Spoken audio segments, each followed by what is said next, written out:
You might think that wellness is about green smoothies, early mornings, and checking off all the right habits. I did too. I had the cute water bottle.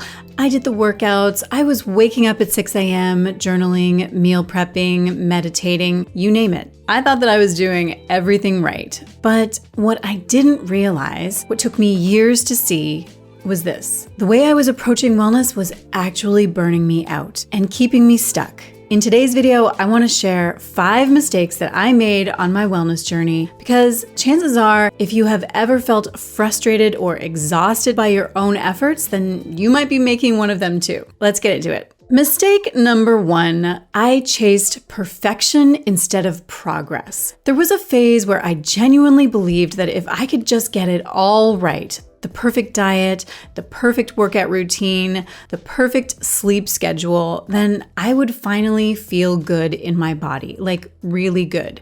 So I tracked everything, my steps, my macros, my sleep. I had apps for hydration, apps for gratitude, apps for breathing. It was a lot. And the crazy thing, the more on top of it I was, the more anxious I became. I didn't miss workouts because I was afraid of what would happen if I did. I didn't rest. I recovered, like it was still part of the performance. It took me a long time to understand that what I thought was dedication was actually perfectionism in disguise. And perfectionism, by the way, has been linked to higher levels of stress and anxiety and even depression. The American Psychological Association has warned about rising rates of perfectionism in recent years and its clear ties to poor mental health outcomes. We think it's making us better, but it's actually wearing us down. Eventually, I hit a wall, not because I failed, but because I was exhausted.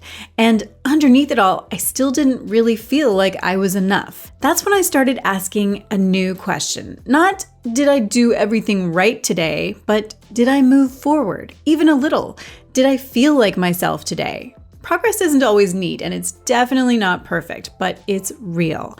And that's what wellness is meant to be. Mistake number 2. I turned wellness into a to-do list. At one point, my mornings were basically a speed run through every habit that I had ever read about in a book or heard about on a podcast.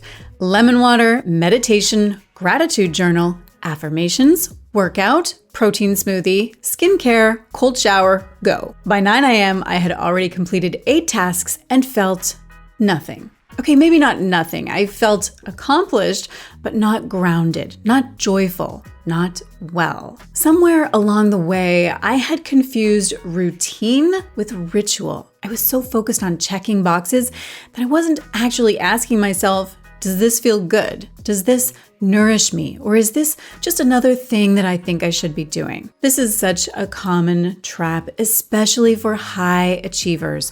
We take our productivity mindset and apply it to self-care, which kind of defeats the purpose. Wellness isn't supposed to feel like a performance review, and yet the wellness industry, worth over $6 trillion globally, is built to make us feel like we're never doing enough. Now, don't get me wrong. I love routines. I still do many of these habits, but I don't do them all every day, and I don't treat them like a competition. Some mornings I walk and listen to music. Some days I stretch in silence.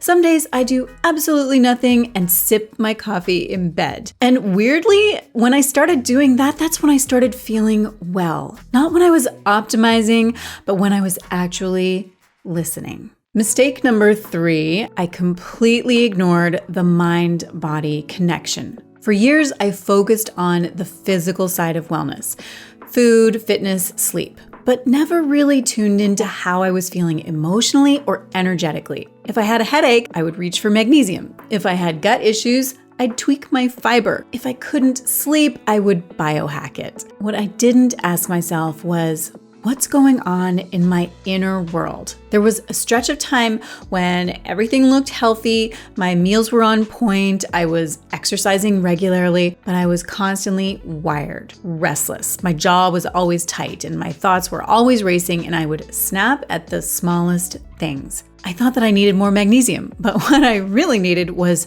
to slow down.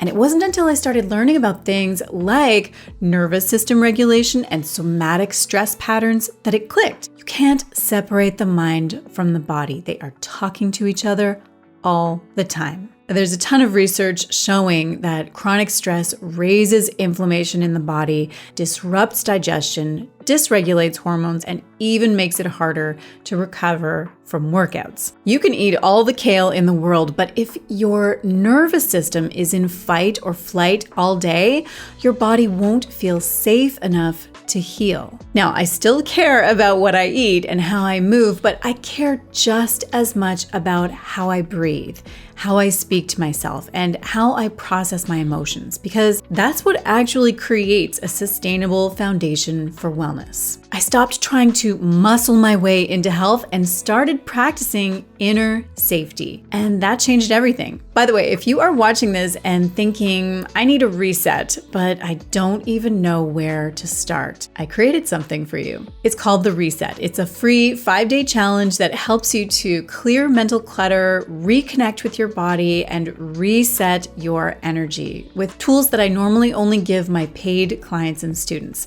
You'll get a daily email, a printable tracker, and some really simple but powerful rituals to start shifting things immediately. You can grab it below and it's totally free. All right, let's move on to mistake number 4, because this one got me good for way too long. Mistake number 4 is that I compared myself to wellness influencers. Now, let me be really honest. There were times that I would see someone online sipping celery juice in a silk robe, surrounded by eucalyptus steam and fresh peonies, and I would think, that's what wellness looks like. That's what I should be striving for. And I don't want to knock anyone's aesthetic, but what I didn't realize is that the more that I tried to copy someone else's version of wellness, the more disconnected I became from my own. There was a season where I tried to replicate someone's exact routine. Same supplements, same morning routine, even the same green smoothie bowls. And guess what? It didn't work for me. In fact, it stressed me out. I was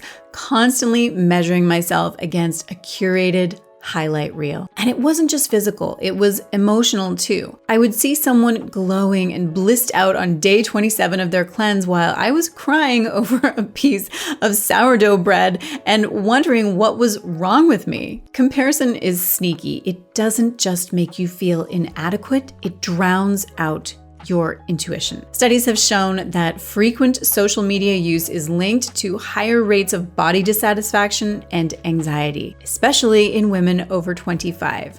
We're comparing ourselves not just to peers, but to edited, filtered, sponsored ideals. So now I take what inspires me and I leave what doesn't. I follow people who make me feel grounded, not guilty. And I remember my wellness doesn't have to be photogenic. It has to be personal. Some days it looks like a lovely homemade meal. Other days it looks like reheated leftovers and going to bed early. Both count. Both are enough. Mistake number 5. I forgot that joy is part of the plan. This one took me the longest to learn, probably because it sounds so simple. Too simple.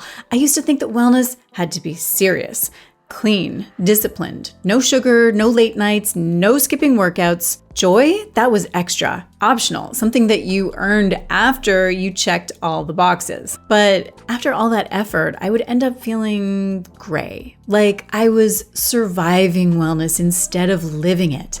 And then one day I had this weirdly powerful moment. I was dancing in my kitchen to an old ABBA song, still in my pajamas, breakfast half made, no green smoothie in sight. And I just felt good, free and light and alive. It hit me like a wave. This is what wellness is supposed to feel like. It's not just about what you avoid or how much discipline you have. It's about how alive you feel in your own body. There's actually research showing that positive emotions like joy and love and awe, they help to regulate your nervous system and reduce cortisol and improve immunity. So joy isn't just cute, it's biochemical self-care.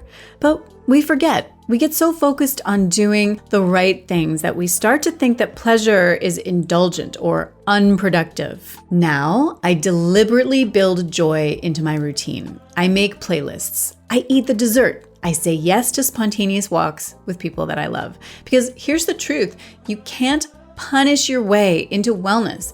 You have to feel good to get well. So let's recap quickly. 5 mistakes that I made on my wellness journey. Number 1, chasing perfection instead of progress. Number 2, turning wellness into a to-do list. Number 3, ignoring the mind-body connection. Number 4, comparing myself to wellness influencers. And number 5, forgetting that joy is part of the plan. And if you saw yourself in any of those, I get it. I really do. You're not doing it wrong. You're just human. And the version of wellness that we have been taught, especially as women, is often more about control than care. But it doesn't have to stay that way. You are allowed to unlearn. You're allowed to soften. You're allowed to find a way of living that is actually supportive, not performative. Because real wellness, it's not about what it looks like from the outside. It's about how it feels to live inside your own body. Now, if you want to go deeper into this, I have put together something to support you. It is a free download called the Self-Care Checklist. It's full of gentle prompts and practices that help you to reconnect with what actually makes you feel good without the guilt or the pressure. You can grab it below. And I would love to hear from you. Which one of these 5 mistakes hit home the most? Tell me in the comments. Let's start a conversation. And if you're in a season where it feels like everyone else is farther ahead, more successful, more polished, more together, I have got something for you. Next week's video is called You're Not Behind, Why Everyone Seems More Successful Than You. And trust me, it's going to shift something big. So make sure you're subscribed and I will see you there. I think my chair's a little low. That's better. Okay. Alrighty, keep going. So make sure that you're Okay.